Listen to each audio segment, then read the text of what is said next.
guys, today we'll talk about how to play Adeptus Custodes in 10th edition 40k competitively. We'll look at their weaknesses, strength, army composition, how to build their list, synergies, and so on and so forth. So without further ado, let's dive right in. First, as we did in 9th edition, we'll start with the strength of the army, because in order to play something well, we need to understand what are the strong and weak sides of this particular force. Custodes are a highly elite force. They have a very low model count compared to some armies especially, and they do have the characteristics to back that up. So each custodian is a powerhouse of stats. They all have 2+ save, they all have 4+ invulnerable save, 2+ ballistic skill and weapon skill. The basic custodian has toughness 6, so one higher than a Space Marine Terminator. They also have army-wide dip strike, army-wide damage 2 on their melee weapons. Most basic custodian guardian cost 45 points, however, they can dish out 5 attacks at strength 7 AP 2 damage 2, so it's quite a powerful and versatile profile.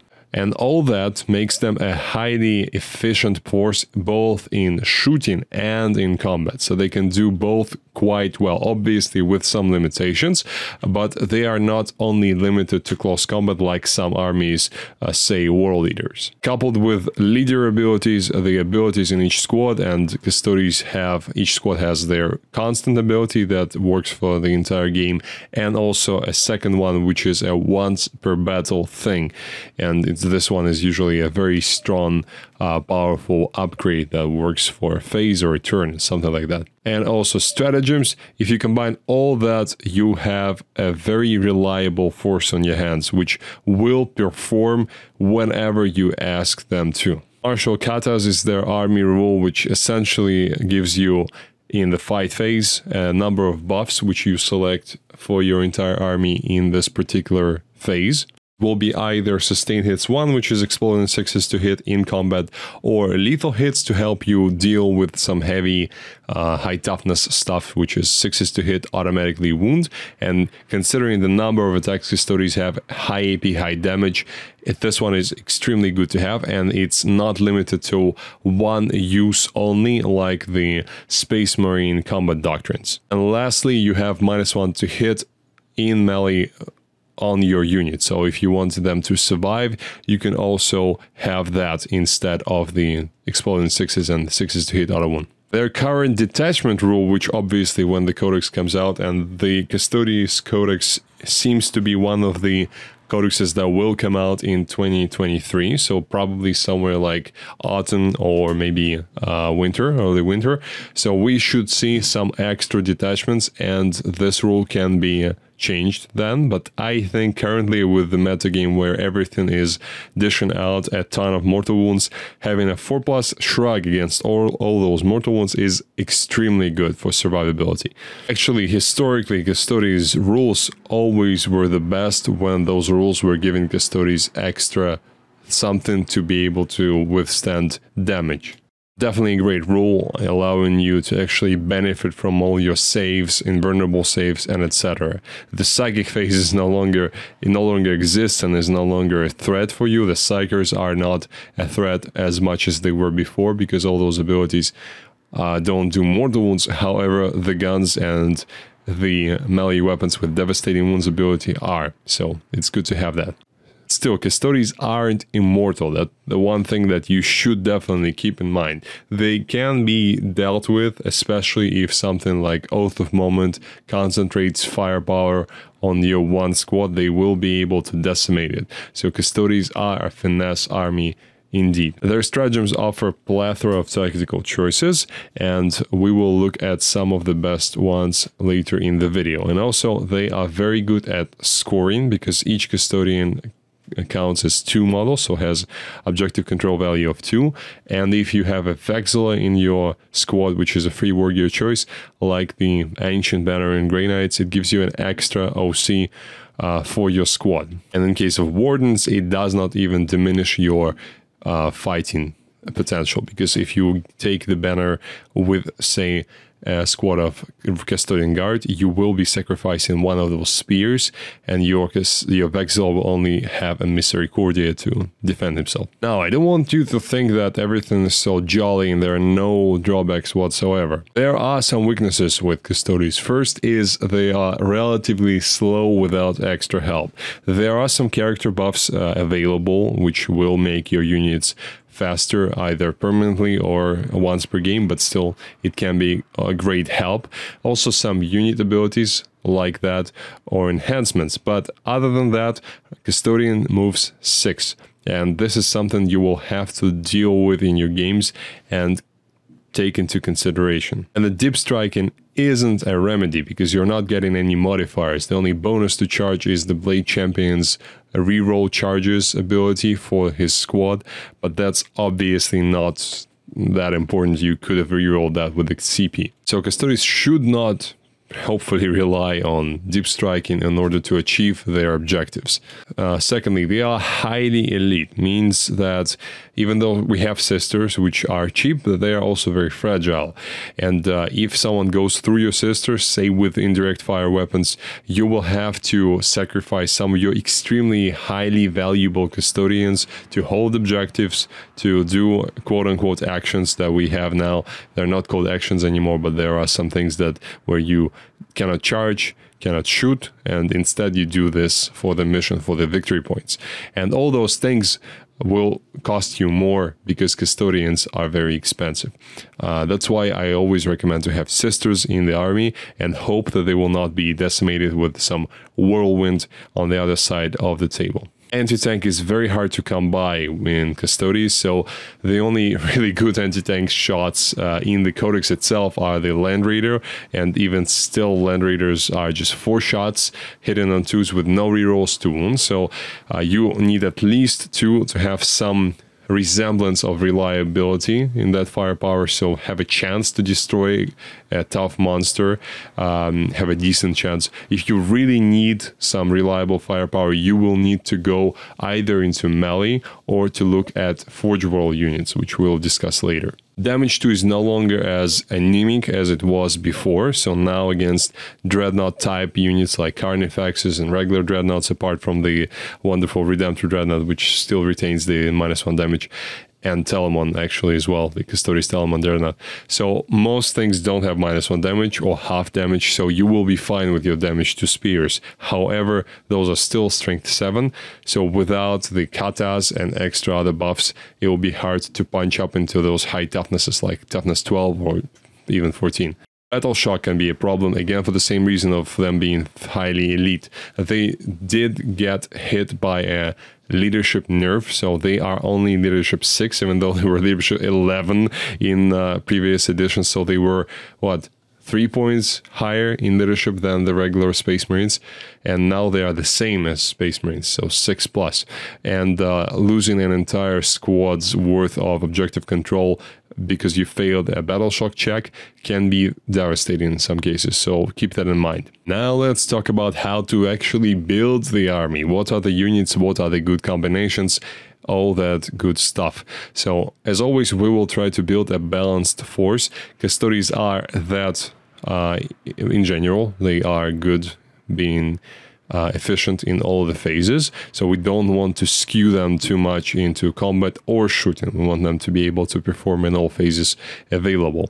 And this edition does put a slightly lower emphasis on melee, so we will consider that as well. I would start any list with 2 or 3 units of prosecutors, so regular sisters. They only cost 40 points per squad, or 50 if you take a 5-man squad, and that's extremely cheap for Custodes. They do have 3+ armor save, and you cannot kill an entire squad with just a stiff breeze. You need to put something decent into them. So like, for example, I've tested a Whirlwind against them, and Whirlwind kills an entire squad of 4 in, like, I think 2 out of 5 checks, so less than half of cases, and it's good enough, probably. At least it's the best you have. You can always use 1 CP Sworn Guardians for sticky objectives in your movement phase, so you, before leaving the objective, you use that CP, and then the objective will stay under your control until someone claims it. Problem here is one command point, and command points are extremely precious in this edition.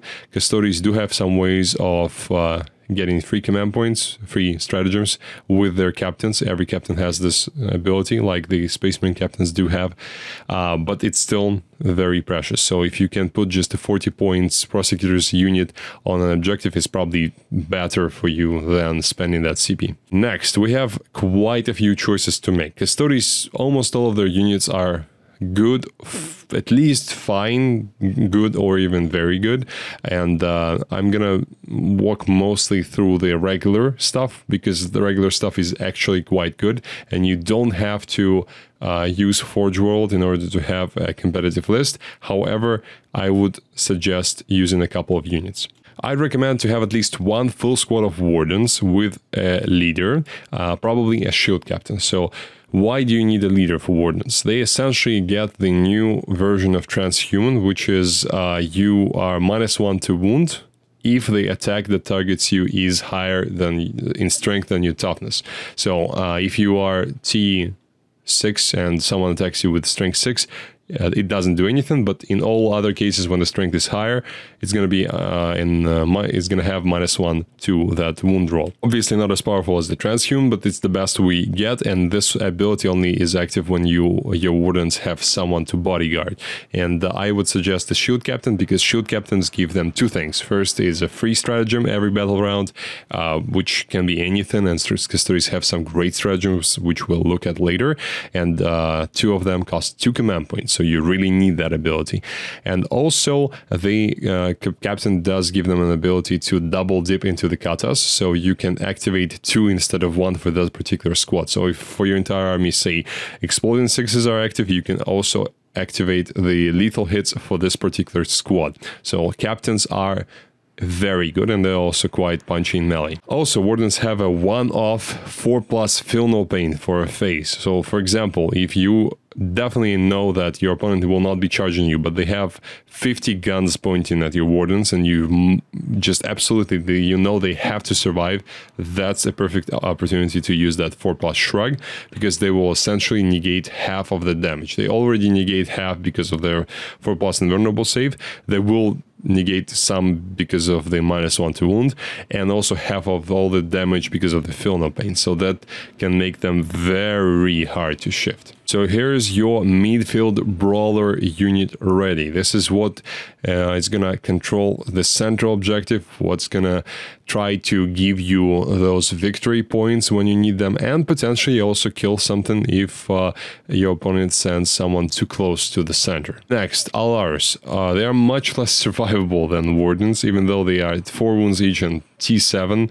In my humble opinion, they're still less survivable than Wardens considerably, because they don't get all those nice abilities, and also they don't. You probably don't want to have an Alaris captain with them, because he only buffs them with the free stratagem ability. The second one only works on him, which is fight on death. So Alaris are good on their own, and their main thing is rerolling wounds against vehicles, monsters, and characters, and it's all wounds. So it's both their shooting, which they have quite a lot of shooting because they have both the grenade launcher in on their arm and the spears. Problem is that shooting is not going to be any good against vehicles and monsters because it's strength 4, and you're going to be wounding on 6s, and even with rerolls it's as if you are wounding on 5s. But if there is a character somewhere and you have deployed close enough to bypass the lone operative ability, for example, then it can be devastating for that character.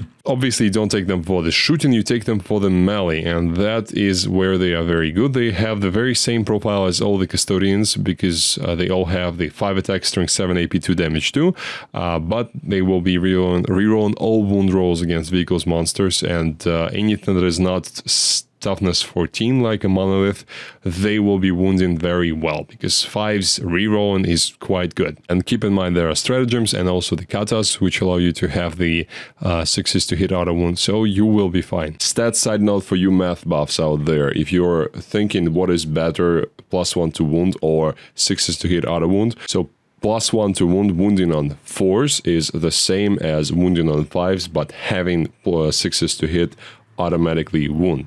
Wounding on 6s with +1 to wound, so on 5s, is worse than having 6s to hit automatically wound. So that's why this kata that allows us to punch up into the high toughnesses is so important. So any of these 5-man squads are actually quite dangerous against monsters and vehicles in combat. So Valoris, for example, it also works for the Custodian Guard on the objective. So if they get full rerolls to wound, it's the same thing essentially. If they punch into a toughness 12 vehicle, so they wound on 5's base, you get them to wounding on 4's with a stratagem, then you add on the kata for exploding 6's to hit, and also you have full rerolls to wound, and they will do 22 damage to that target on average, which is a dead Imperial Knight. That's only for 3+ save. If the target has 2+ save, it's going to be 16.6 damage. Problem with Valoris is delivery, because they don't get any buffs to their charges from Dip Strike whatsoever, which I find highly stupid in my opinion. They should be able to deploy for free within 3 inches, obviously not being able to charge, but they should have that ability in my opinion, because that's their lore. And also maybe have at least +1 to their charge roll if they're deploying as normal, but they don't have that. So I would recommend putting them into a Land Raider if you decide to take one.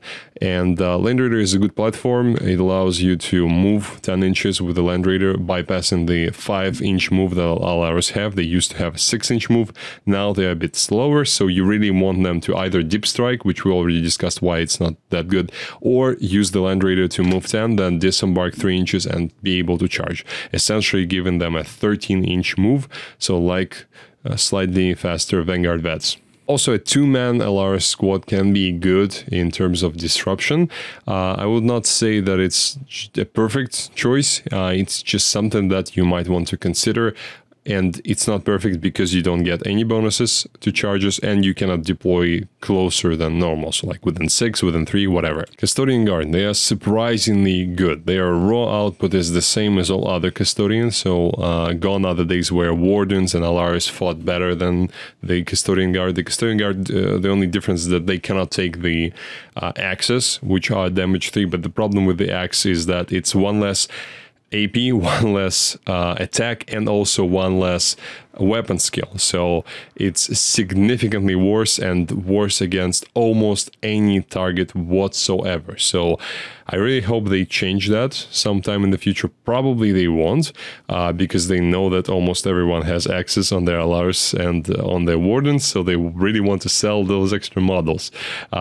So you have either the choice of playing a non-WYSIWYG model or buying new stuff. In any case, the Custodian Guard are great because they fight just as well as your elite, more elite guys, but they also have inbuilt reroll ones to wound for their shooting and melee, and if they are on an objective, which mostly you want them to be on, they will be rerolling all wound rolls, and that's quite punchy, especially in melee. In shooting, they will be dishing out 20 shots because each spear gives them 2 shots at strength 4, AP 1, damage 2, and that's definitely not bad with full rerolls to wound.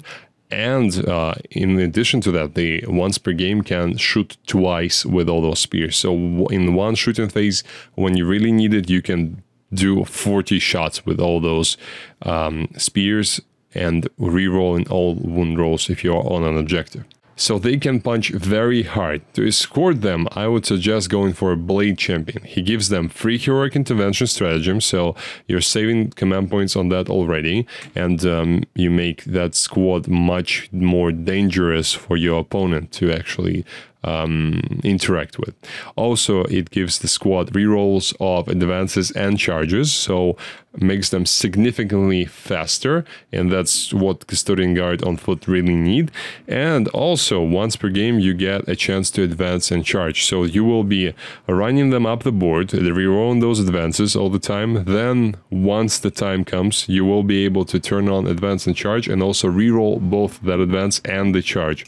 So the Blade Champion really knows how to run fast. Bikes are significantly less survivable now, and their shooting is much less powerful against vehicles because it's no longer D3 plus 3 damage, and the strength I think is only 9, so not really impressive. However, I think there is still purpose for them. They're fast and can be good for precision charges with help of by captain, and we'll look at the synergy in the synergy section of the video. For anti-tank, I would probably go for 1 or 2, depending on how many Land Raiders you have. So if you have 1 Land Raider, I would probably buy just 1 tank. If you have no Land Raiders, you definitely need 2 tanks.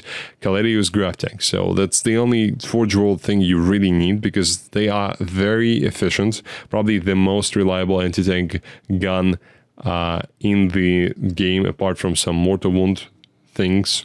And also considering the price of the Graph Tank, because the price is quite attractive. 215 points for a toughness 11 platform with 14 wounds, 2+ save and 5+ vulnerable save, and it gives you 4 shots, strength 12, AP 3, damage d6 + 2, and you also get lethal hits against vehicles and monsters, and you reroll all wound rolls and you hit it on 2s. So that's impressive.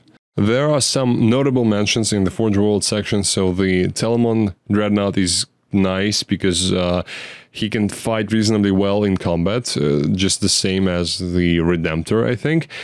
Also, the Telamon gets his classic 4+ invulnerable save and also -1 damage, so he can be a good distraction unit. Also, the Galados Dreadnought isn't bad for that purpose as well, because of the 4+ invulnerable save and -1 to wound in melee. So you have quite a few choices in the Forge World, but probably the Graph Tanks are the only ones that you really need if you want to go full competitive. On the special characters, this section is a bit more sad than it was in 9th edition, because Trajann Valoris is a shadow of his former glory. He is no longer the automatic inclusion in any list. He's quite good in combat with 6 attacks and strength 10, AP 2, damage 3, but it's so much weaker than it was in 9th edition, where he had 7 attacks. Strength 10 was much better against, it was wounding 3s on 3s, anything, and now you are, if you're lucky, wounding vehicles on 4s with that, and you have 1 less attack. I think you 1 less AP as well. So yeah, he's not that good in combat. His buffs, the main buff he gives is ignore all modifiers 1, so ignore any modifiers to your characteristics in general, apart from the armor save modifier. So all those leadership debuffs, wound roll debuffs, hit roll debuffs, anything like that, he ignores that for his unit that he leads. And his second thing is once per game moment shackle. You can select one of 3 things: 2+ invulnerable save for himself for 1 phase, which can be good if you really need him to survive. A second one is the fight twice in this phase, and also lastly, probably the best one, is fight first for his squad, so making the squad almost untouchable in combat. Problem is you already have a 2 command point stratagem allowing you to fight first if you are on an objective, so it's not something unique in the Custodes army.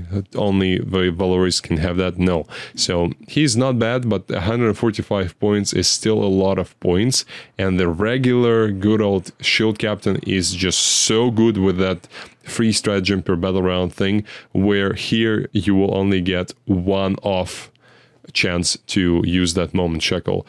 Captain will give that chance every battle round. And also the ignore modifiers thing. To be honest, I've played a couple of games, and modifiers are present obviously in the game, but in order for you to use that ability, you always need those modifiers to be present in the first place. And it means that if your opponent is not modifying anything for your squad, you're getting no value from Valoris whatsoever for that squad. And 145 points, and what is more important, the actual slot of a leader for the squad is very, very precious for Custodes. So I'm not sure about him, to be honest. Valerian, on the other hand, is a buffed up Guardian captain, and he actually costs 5 points less than a regular captain, so he's nice. He has 6+ funeral pain, so he's a bit more survivable, a better spear at 7 attacks, which all captains have 7 attacks, but his is +1 strength and +1 AP. Buffs his squad with a great ability, -1 AP to all incoming attacks, so like good old Armor of Contempt. And it's obviously very good on 2+ save guys, which they can also be in cover. So that would be essentially a 0+ save in a game where all the AP went down. So that's very good, and it's good competition to the standard free stratagem from the regular captains, which Valerian doesn't give. gets a free reroll for himself, hit, wound, and save, one per battle round. Sorry, hit, wound, or save once per battle round.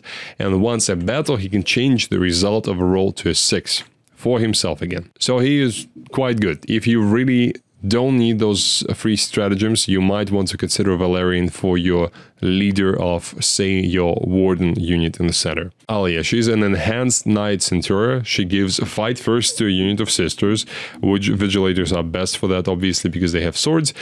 She gives +1 to hit against units that are below their starting strength. So if you are targeting something that is already wounded, you will get +1 to hit. And also if the unit that you're targeting with her squad is below half strength, +1 to wound in addition. She, like all the sisters, has 3+ final pain against psychic attacks. Hello, Grey Knights, you are not gonna want to charge these girls because it would be pointless. And also she has a 5+ film pain against everything. She also has Scouts 6 for interaction with Witch Seekers, because they also have that ability. And if your unit has ability like Scout or Infiltrate, but your character doesn't, they cannot use it, because it says specifically in the rulebook that the entire squad needs to have that ability. And as far as I know, it does not translate to that squad automatically. Her main problem is the sisters themselves. They are too fragile. They're just not resilient enough to actually carry their value up to the enemy. And also the vigilators, they only have 2 attacks each, so even though they don't cost too much, they're still an iffy choice in my opinion. I would probably not take them. I would just take the regular cheap sisters for objectives, and that's it. Now the synergies. So firstly, combining Wardens with 2 command point Arcane Genetic Alchemy, which is the -1 damage on infantry unit stratagem.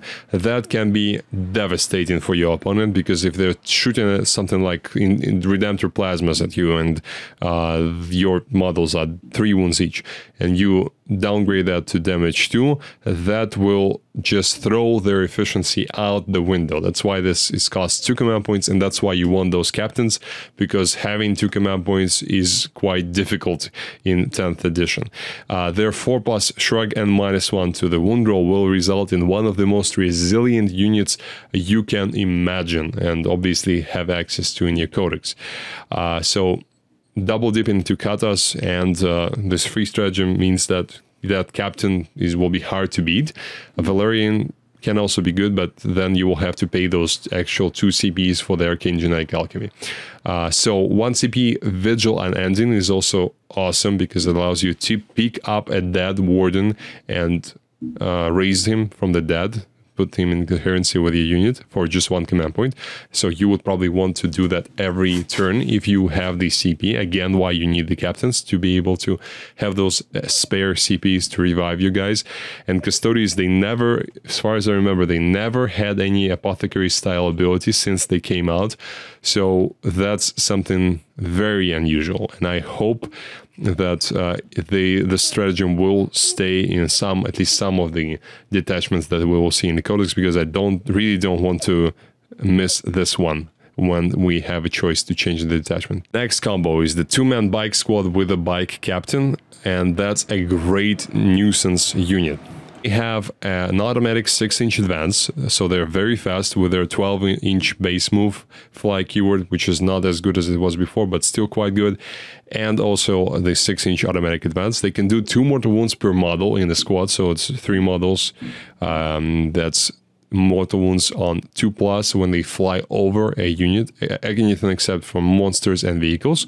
So it can be great to actually do some damage to a high toughness invulnerable save target, or maybe some unit that is already almost dead with the character, so to bypass those save layers. Captain gives them 6-inch consolidation. That's important to be able to reach objectives, fulfilling the requirements for the consolidation move, because remember, you can only consolidate towards the objective if you can actually reach that, and if there are no units that you can reach with your consolidation and touch them. So that ability is obviously not as great as it was in 10th edition, but the fight phase isn't, so we have to deal with it.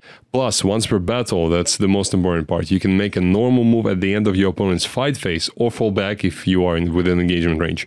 And that's awesome. That is essentially your ticket for a turn 1 charge if you go second, and that's very dangerous for your opponent, because there are still a lot of things in the game that don't want 3 Custodes bikers charging them, and your opponent will know about that, and they will be in fear of that as well. Ceaseless Hunter enhancement, probably the best enhancement in the entire book, will be great for that squad. It gives the unit fallback and shoot charge. And also, once per battle, you can make a 6-inch move if the enemy ends their move, advance, whatever, within 9 of you. It's great to prevent the charge against your unit, or potentially create an opportunity for a heroic intervention. And again, remember, your captain gives the entire squad the free stratagem per battle round. Speaking about free stratagems, 2 command point Unwavering Sentinels is the one that I mentioned before. It's fight first when you're on an objective. That's just pure gold, because you don't want to be hit by Custodes when you charge them, because they will probably kill at least half of what charges them, and that's devastating. So having that captain or having those 2 CPs in your back pocket will be a big deterrence for your opponent. And lastly, 2 great stratagems that I really want you to remember is Slayers of Nightmares, which is +1 to wound against monsters and vehicles. Obviously, in the game where your spears are strength 7, you really want that, because now when you are rerolling all wounds, if you are guard or Alaris, if you are automatically wounded on 6s to hit and also have +1 to wound, then you can almost reliably kill with enough attacks any monster or vehicle if you touch them. So that is one great stratagem for just a single command point. And 1 CP Avenge the Fallen gives your entire unit +1 attack if they are below starting strength, or +2 attacks if they are below half strength. That one is great on big units, and I recommend not to waste your command points on small units. That's also only reserved for your big guys, like 10-man squads, I think. And if you lost just one guy, for example, on Overwatch, you will get +9 attacks for the entire squad, and that's obviously great for 1 CP. Or when your 10-man unit is cut down in half, again, that's some way to increase that efficiency back to a decent level, because if your squad is at half strength, you will essentially receive like +10 attacks, so you will compensate partially those guys that have died. Now, the roster example, as the tradition dictates, this is what I would probably run if I needed to go to a tournament with Custodes now. Obviously, you'd still have problems with some of those crazy skewed lists, and the balance is not there yet. It's a very young edition, and as editions go, the younger the edition is, the more broken it usually is, until the very end, where it usually gets extremely broken again, and then the edition resets. So we have characters. Blade Champion, as we discussed already, which I gave him the Ceaseless Hunter because he's gonna lead the Custodian Guard squad, and they need it more than the bikers, in my humble opinion. Shield Captain for the Custodian Wardens, and he has the Veiled Blade upgrade, which is essentially +2 attacks for him, and once per game he can triple his objective control value in the command phase. So if I really need to outscore someone in my command phase, I can do that. Shield Captain on Dawn Eagle Jetbike, we already discussed why you need him. The 10-man squad, the 4- and 5-man prosecutors just for objectives, 2-man Alaris Custodian squad for distraction purposes and some mobility. And they also, one thing I forgot to say is that they have once per game ability to teleport away from your opponent and be put into the reserves, and then come back in your turn and be set up anywhere within 9 inches of your opponent, or anywhere not closer than 9 inches. So they have that mobility as well. The 6-man Custodian Warden squad, the Spears, the Virtus Praetors with salvo launchers, and 2 Calarius Graph tanks for the anti-tank, and that comes down to exactly 2,000 points, which is a much bigger achievement nowadays because we don't have so many upgrades to fill out those last 5 or 10 points. So that is the list that I would suggest. I hope you like it, and I hope this video was useful for you. If you have any suggestions to the list, leave them in the comment section below, and I'll see you next time.